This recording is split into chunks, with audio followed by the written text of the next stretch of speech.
Hey family, are you hungry? It's time to ring the dinner bell. Today we're going to be making not my mama's meatloaf.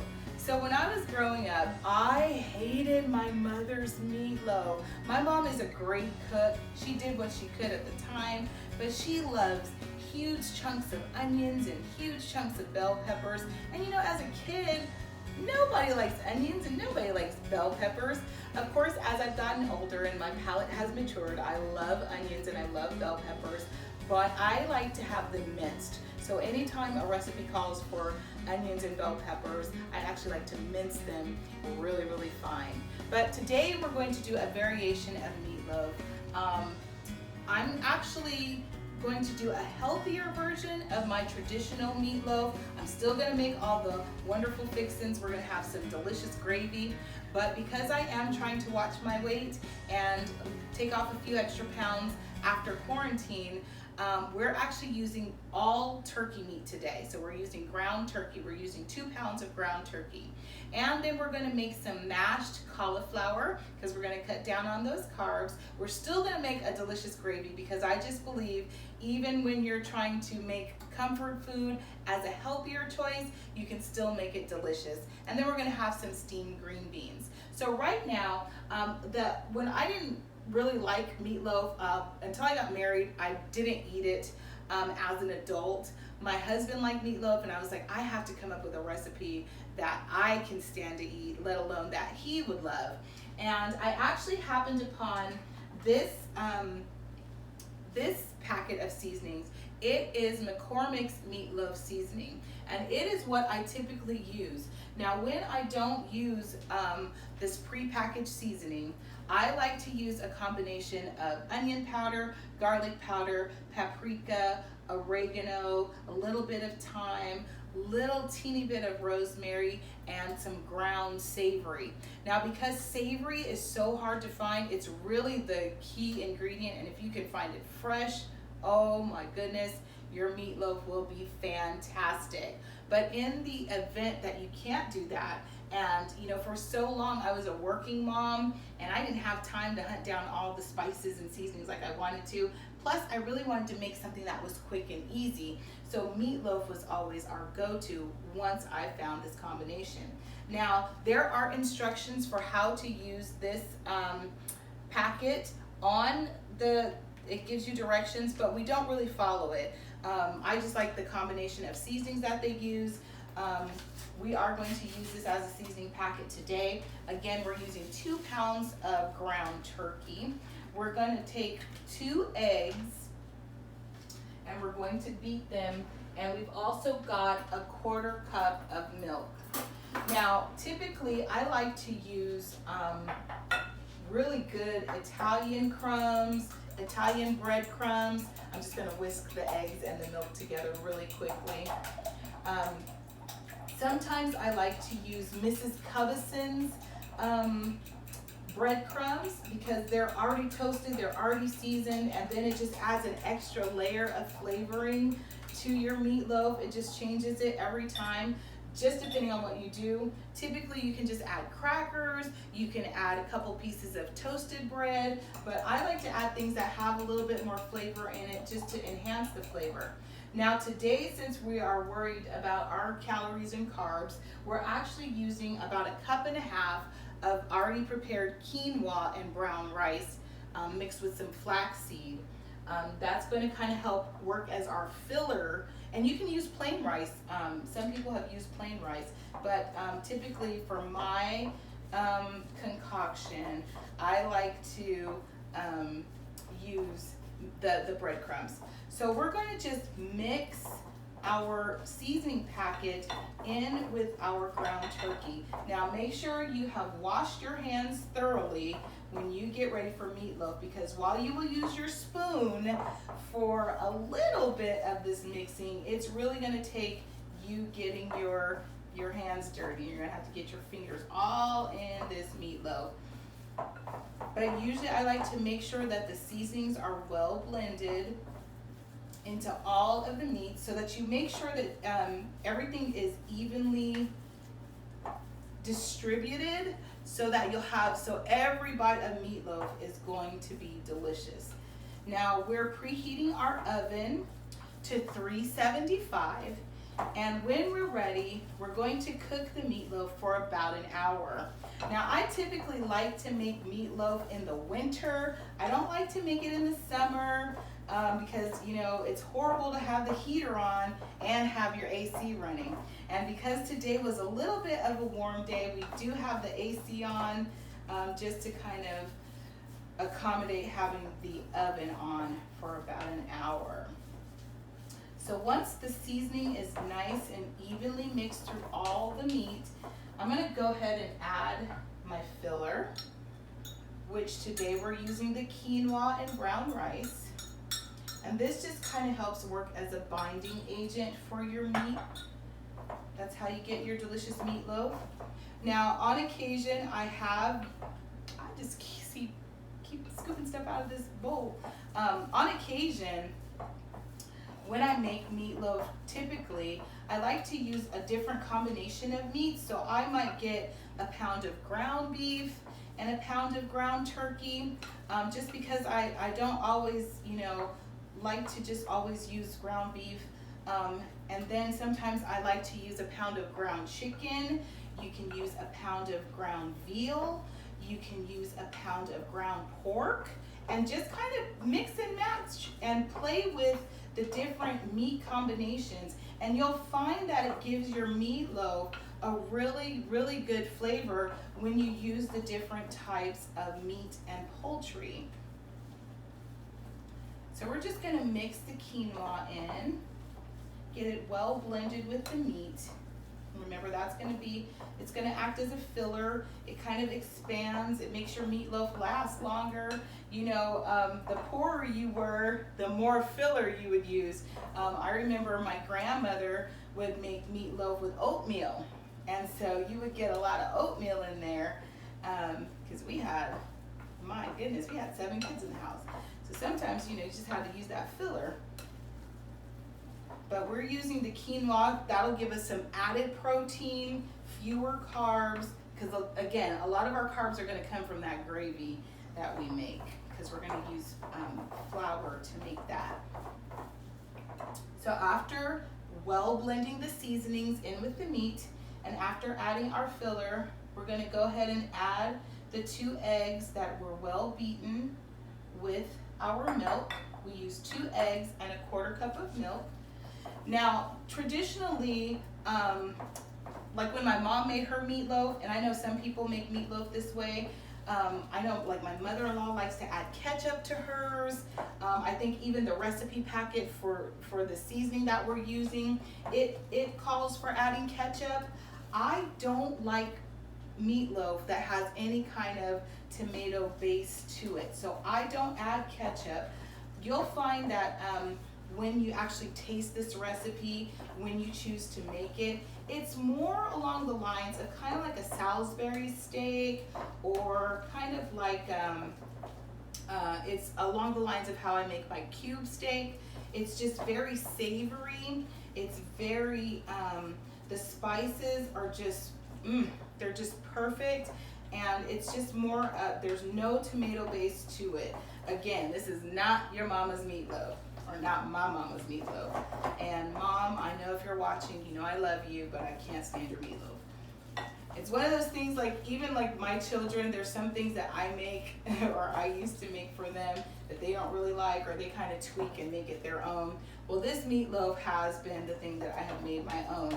And I'm not the only one who enjoys it. My family enjoys it. It's one of their favorite things. And in fact, the reason that we're making meatloaf today is because I have a friend who asked, and I said, guess what today is? Today is meatloaf day. And he said, I'm coming over.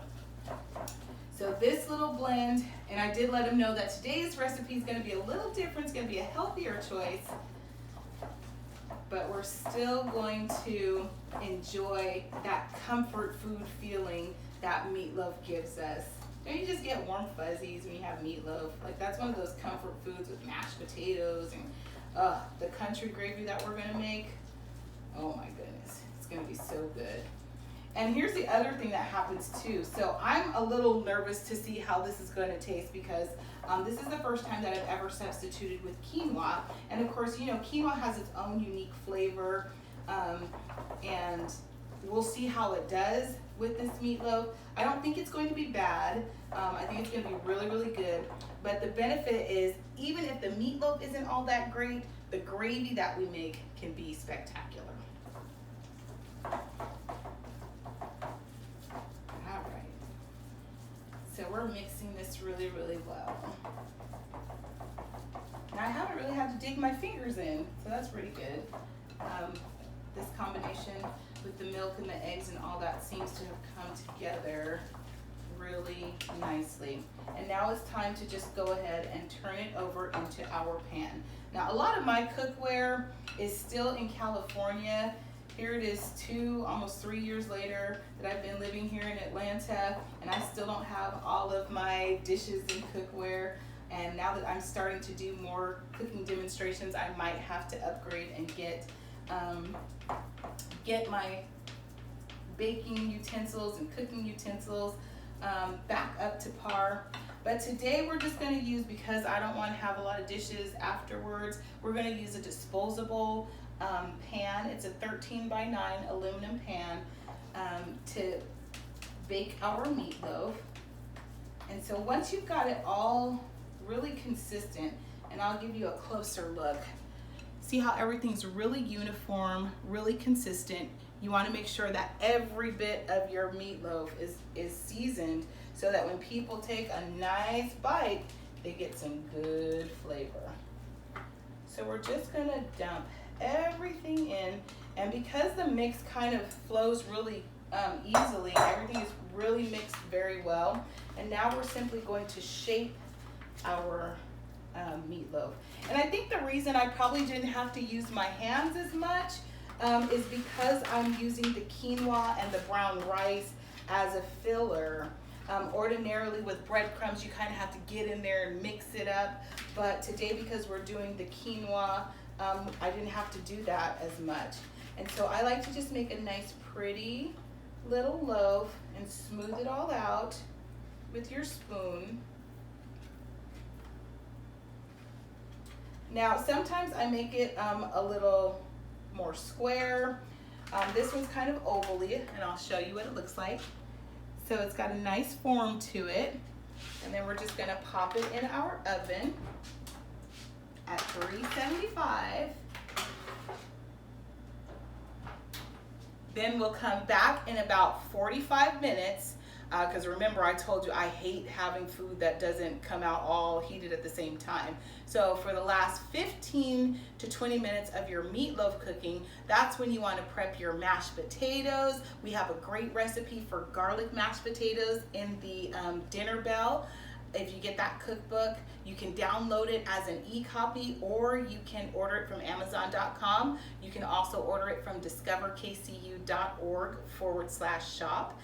You can make some great garlic mashed potatoes. You can make wonderful rice. You can make some great steamed veggies. Whatever you're going to prepare as side dishes for your meatloaf, that's what you want to start doing about 45 minutes into your meatloaf cooking, so that once everything is done, it only takes a few minutes to make those sides and get everything prepped, and you can serve a nice, hot, balanced meal. All right, guys, let's come back for that gravy. We're gonna get started making our gravy. Now, I'm horrible at measurements, so I'm gonna just kind of eyeball it, but usually it's about maybe a quarter cup of oil. I'm gonna actually use a little bit of olive oil, and usually I just kind of eyeball it enough to just kind of coat the bottom of my pan. You'll see like that. I'm gonna use a little bit of olive oil as a base, and just a little bit of regular vegetable oil, because again, I'm trying to do just a little bit healthier choice. So olive oil is really good for you. It's got the polyunsaturated fat that's good for you. So that's what we're going to use to make our gravy. And what we're going to do is we're just going to saute a little bit of minced onions and fresh garlic and some mushrooms. So So we're just going to saute that just a little bit. And then we're probably going to add maybe a couple of tablespoons of flour, because that's going to be your base for your gravy. Now, I actually didn't learn how to make, or I perfected making my gravy for my great-grandmother.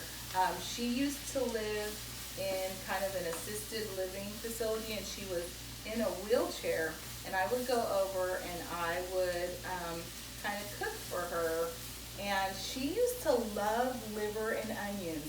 Now, I love the smell of liver and onions, but I do not love liver and onions. But I actually perfected my gravy by making liver and onions for her. And not unusually by watching my mom.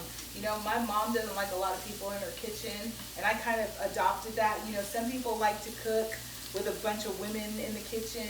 I don't like it. I don't mind the company. Usually my kids, if they were gonna watch me cook, or if my husband was gonna watch me cook, they would sit on one of the bar stools and kind of just be out of the way. But I don't like a lot of people in the kitchen. I'm like, just let me do what I gotta do, and then you're gonna have good food. But I know we used to, you know, be all in my mom's face, wondering, when's dinner done? You know, just like everybody else, because when stuff starts smelling good, you're like, is dinner ready? It's time to ring the dinner bell, huh? So we're just gonna brown the onions, and we're gonna brown the garlic and these mushrooms.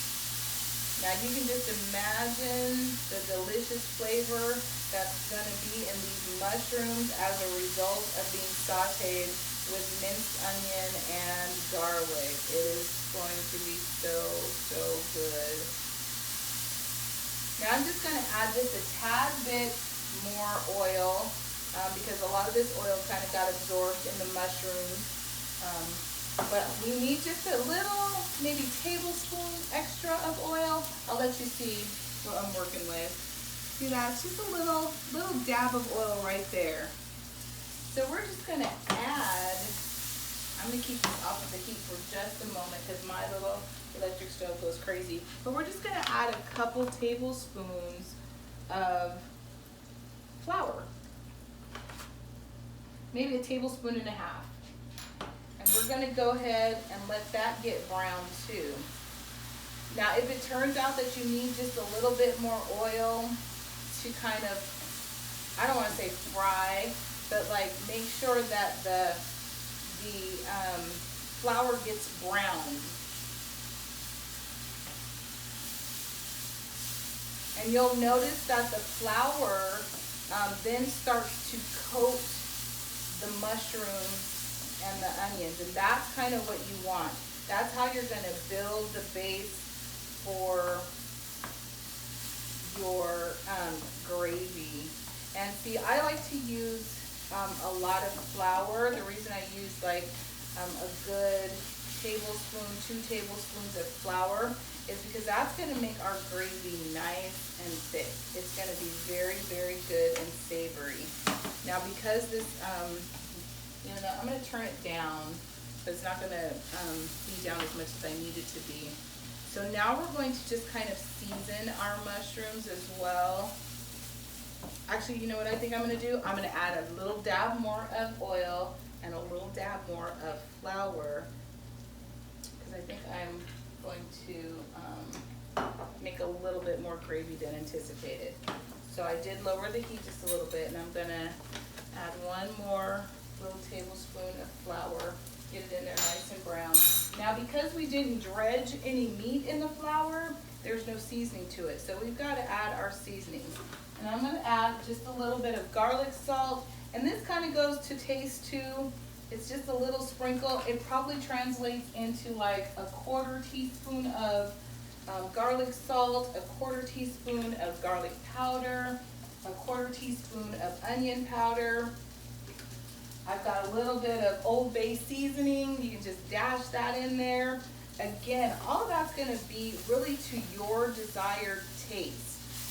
So depending on how much you like any of those spices is really going to determine how much of them you use. And you'll find once you start tasting that you may have to add a dash of this or a dash of that. We're going to throw in some oregano, just a little. Again, it's probably going to translate into about 1/4 teaspoon. And then we're going to grab 2 cups of water.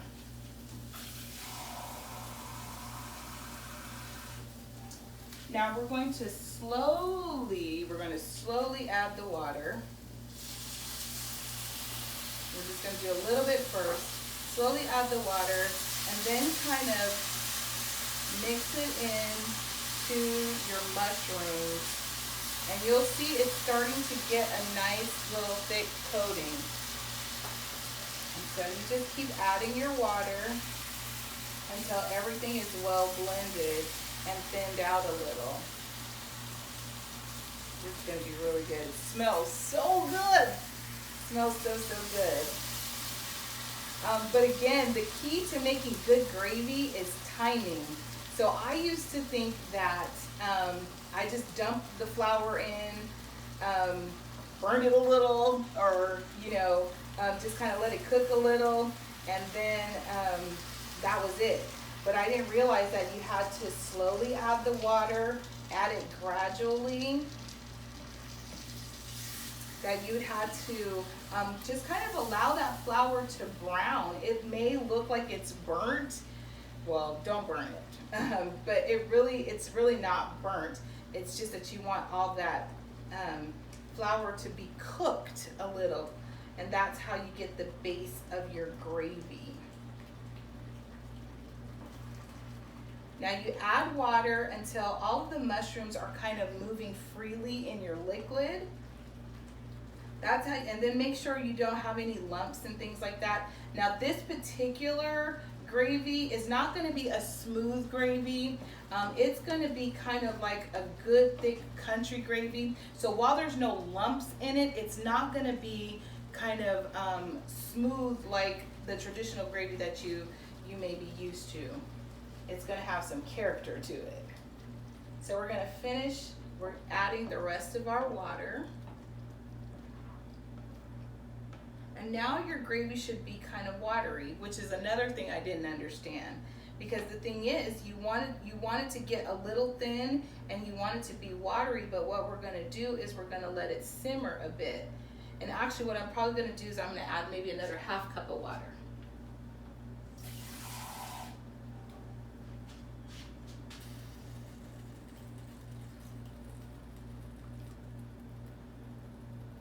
Because again, once this cooks down, it's going to be nice and thick and wonderful.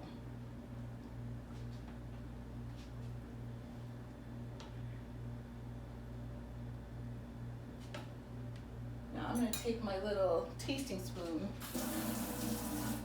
and just see what our flavors are like right now. Oh my God, that's so good.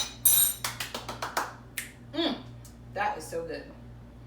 Now what I'm going to do, because typically what happens when I make my gravy is I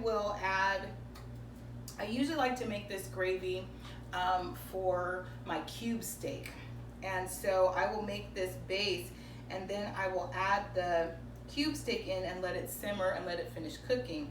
But today, since we're not adding meat to the actual gravy, we're gonna add 1 bouillon cube, 1 beef bouillon cube, just to kind of give it a little bit of a beefy, meaty flavor. And I'm just kind of crumbling it up, but we're gonna blend it in. And that's just gonna make the flavor even more wonderful. The gravy in and of itself already tasted so good. I think I will add just a little bit more. Oops. First of all, I'm going to try to keep everything in this pan.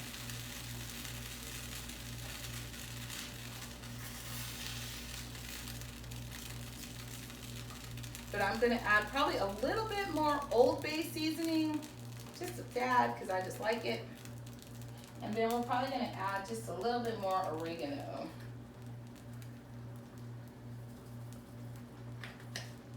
And I also like to use coarse ground black pepper. So we're gonna add a little pepper. One of the things my great grandma used to do is use a lot of white pepper.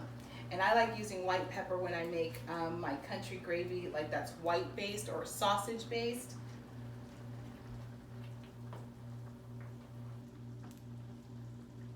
So we're just gonna let this simmer. We're gonna bring this heat down just a little bit more. We're gonna bring it down to just below medium, like medium low heat. And we're just gonna let some of that water cook down. But what it's doing is it's solidifying the flavors that we've put in here. And then it's gonna get nice and thick for us to put over our mashed potatoes or our mashed cauliflower or your rice, whatever you choose to make your gravy for. Remember, I don't like using a tomato base for my meatloaf, so that's why I make this delicious gravy. And sometimes I will take slices of the meatloaf and actually put it in the gravy just so it can simmer and get that good flavor down in there.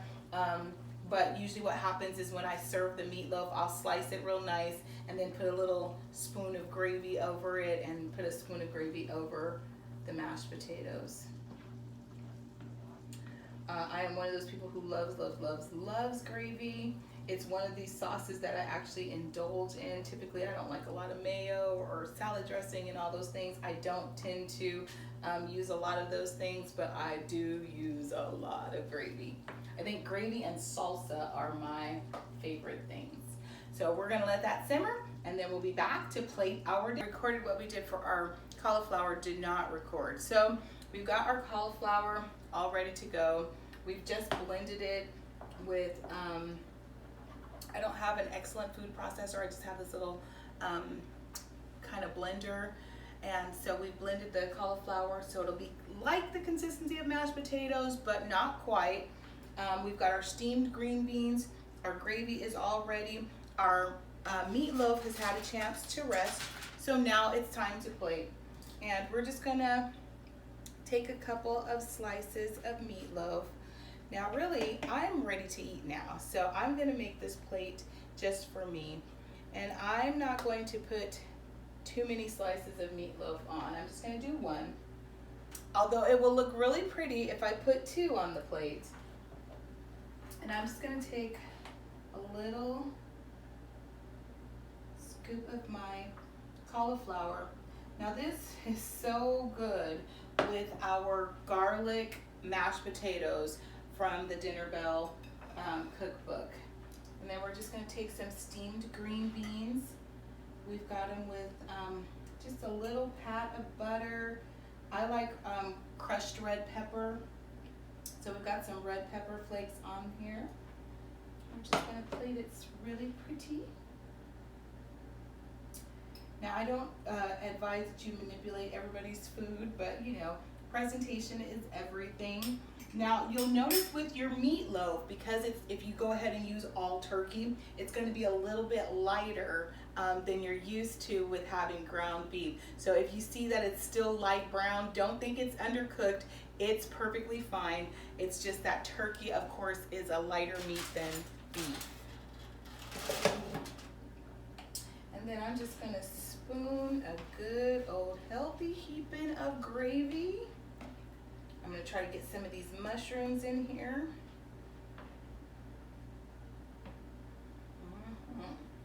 And I'm gonna spoon it over my meatloaf and over my mashed cauliflower. I'm gonna try to make a little dip so you got a little gravy pool in there.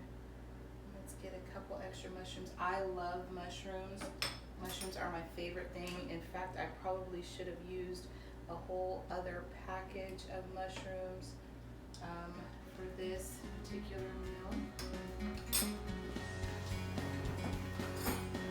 And dinner is served. There it is. You've got your delicious meatloaf. Now it probably probably doesn't look as aesthetically pleasing via this video because it's not high quality video, but it does look really good. We've got our mashed cauliflower. It's a good substitute for mashed potatoes if you're trying to watch your carbs. So I'm gonna test this out because this is the first time I've ever used the all turkey and then with the quinoa and the brown rice. So it does have a little different texture than when I use breadcrumbs. It doesn't seem to be holding together quite as well as it would for if I use breadcrumbs, but let's see. Oh, that's so good. Oh, that's yummy. And with the cauliflower, with the gravy, it gives me that satisfaction, like I'm kind of eating mashed potatoes, even though I know I have a distinguished palate, if you will. So I know it's, and because I know it's cauliflower, like I'm looking for that cauliflower taste, but with the gravy on there, it gives you that satisfaction of like having mashed potatoes. This is really good. It's really, really good. Mushrooms are great. Everything's great. So good. Thank you guys so much for tuning in to this episode of Ring the Dinner Bell. If you've enjoyed any of our videos, make sure you're liking, subscribing, and commenting and sharing. And make sure you get a copy of the Dinner Bell Cookbook. It is out there on Amazon.com. You can also go to my website, discoverkcu.org/shop. You'll see all of the books that I've written, but exclusively for the Dinner Bell. I love you guys. We'll see you next time.